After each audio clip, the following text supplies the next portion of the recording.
Hi there. Mackenzie Wark ზოგადად არის ავსტრალიელი ფილოსოფოსი, არის მედიის და კულტურული სივრცეების მკვლევარი. ბოლო ხანებში ძალიან პოპულარული გახდა, იმიტომ რომ დაწერა წიგნი რეივინგზე. დღეს ვილაპარაკებ Mackenzie Wark-ის წიგნზე კაპიტალი მკვდარია. თუ ეს რამე უარესია. What if this isn't actually even capitalism anymore? It's something worse, a different model of exploitation based on information asymmetry. ერთ-ერთი მთავარი კითხვა, რასაც ვარკის ხომს ის არის, რომ რამდენ ინფორმაციას ვაზიარებთ ყოველდღიურად, ვიყენებთ სოციალურ ქსელებს, შევდივართ რაღაცა საიტებზე, საიდანაც ჩვენთვის სასარგებლო ინფორმაციას ვიღებთ ხშირად და ხშირად ეს ინფორმაცია გვეჩვენება, რომ არის უფასო, შეიძლება ის იყოს ინფორმაცია ჩვენ ჯანმრთელობაზე, ან რაიმე გეოგრაფიულ ლოკაციაზე, მაგრამ სინამდვილეში ეს არის ჩვენზე ბატონობის ახალი ფორმა. ეს ინფორმაცია, რასაც ჩვენ უფასოდ ვიღებთ, სინამდვილეში სხვას ეხმარება და სხვა იყენებს თავის სასარგებლოდ.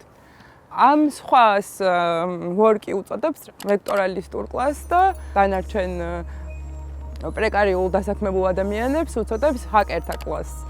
რა თქმა უნდა, ჰაკერთა კლასში მოიაზრება ყველანაირი ტიპის ადამიანი, რომელიც ასე ვთქვათ, ახალ ინფორმაციას აწარმოებს, მაგრამ რა შეიძლება იყოს ეს ახალი ინფორმაცია, ამას ყოველთვის რაღაც ვექტორალისტური კლასი განსაზღვრავს, რომელიც ფლობს ამაზე რაღაც პატენტებს, საავტორო უფლებებს და მნიშვნელოვანი ის კი არ არის, რომ საწარმოო საშუალებებს ფლობებთ, არამედ რომ ინფორმაციას ფლობებთ. You don't need to own the means of production anymore to be a ruling class, and that strikes me as really quite particular.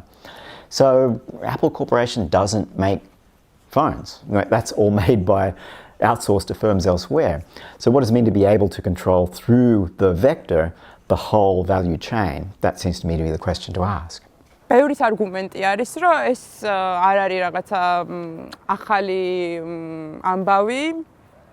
ბევრს აქ რაღაც მსგავსი კონცეფცია, მათ შორის რაღაც იანის ვარუფაკისის ტექნოფეოდალიზმი ახსენდება ძალიან ბევრს, სადაც იგივე ვარუფაკისაც რაღაც იგივე არგუმენტი აქვს, რომ ძველი ტიპის ფეოდალები ჩაანაცვლა ახალი ტიპის ტექნოფეოდალებმა, მაგალითად Google-მა, Amazon-მა და ასე შემდეგ და ჩვენ ვართ, ასე ვთქვათ, ყმების როლში.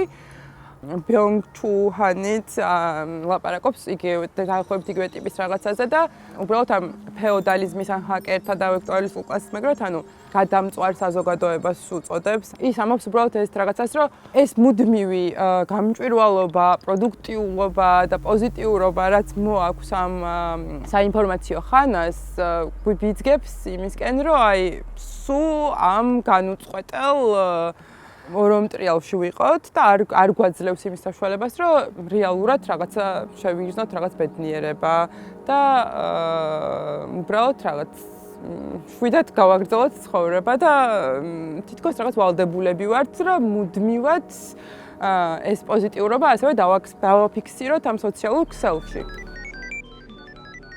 ვარკის შემთხვევაში, აი რიგითი ადამიანი უნდა რომ იყოს მისი მკითხველი და არ იყოს რაღაცა ესეთი ფილოსოფოსი, რომელსაც მარტო აკადემიურ წრეებში წაიკითხავენ და თავისი კონცეფცია აქვს და ამბობს, რომ ეს მაღალი თეორია არ უნდა ვაწარმოოთ და უნდა ვაწარმოოთ ესე ვთქვათ დაბალი თეორია. რაშიც იმას გულისხმობს, რომ ჩვენი ენა უნდა იყოს მარტივი და მისაღები ფართო აუდიტორიისთვის და არ უნდა ჩავიკეტოთ რაღაცა ერთ კონკრეტულ წრეში.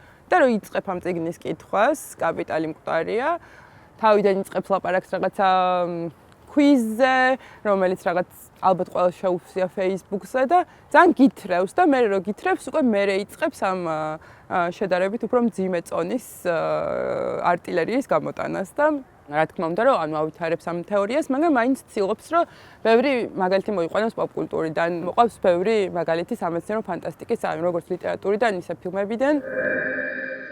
მატრიცას მაგალითს რაც შეეხება, ნეო სინამდვილეში არის ამ კაფსულაში, გონია რომ ცხოვრობს ჩვეულებრივი ჰაკერის ცხოვრებით, მაგრამ სინამდვილეში მის ენერგიას იყენებენ სულ სხვა რამისთვის. Mackenzie-ც ზუსტად ესე ხედავს, ასე ვთქვათ, დღევანდელი სტრუქტურების მართულ ლოგიკას, რომ კორპორაცია იყენებს ჩვენს ემოციურ ან კოგნიტურ რესურსებს საკუთარი არსებობისთვის.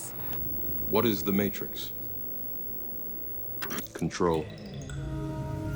ასევე მნიშვნელოვანი ეს ფაქტიც, რომ ვორკი არ მიიჩნევს, რომ მხოლოდ ვექტორალისტები და ჰაკერთა კლასი არსებობს დღევანდელ მსოფლიოში და პირიქით ამბობს, რომ ეს არის უბრალოდ კიდევ ერთი ახალი ფენა, რომელიც დაემატა იმას, რაც არსებობდა აქამდე, რომ არსად არ წასულა ფერმერები და მიწათმფლობელები, კაპიტალისტები და მუშები და ძალიან დიდი ნაწილი მსოფლიოს ისევ იგივე მდგომარეობაშია და ისევ იმავე გაჭირვებაში ცხოვრობს, მაგრამ ყველაზე მეტად განვითარებულ ქვეყნებში ეს არის დღეს დომინანტური ნარატივი, ანუ ახალი ტიპის მნიშვნელოვანი ურთიერთობა ორ კლასს შორის, რომელიც აქამდე არ გვხვდებოდა და ამიტომ აუცილებელია რომ განვიხილოთ და გავიაზროთ.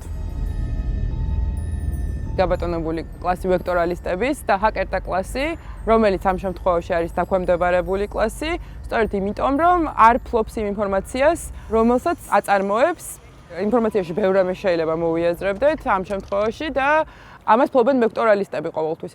და ალბათ რაღაც ტიპის გამოსავალი სწორედ ის იქნებოდა, რომ თავად ჰაკერთა კლასი ფლობდეს კიდე საავტორო უფლებას ან რაიმე სახის რაღაც პატენტს იმაზე, რასაც თვითონ აწარმოებს.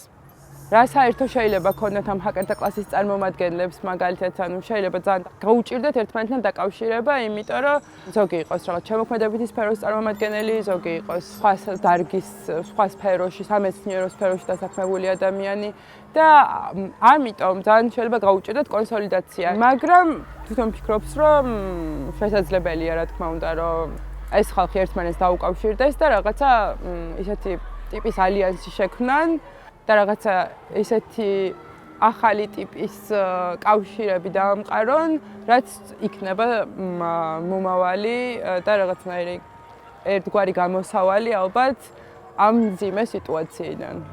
私は情報の海で発生した生命体だ。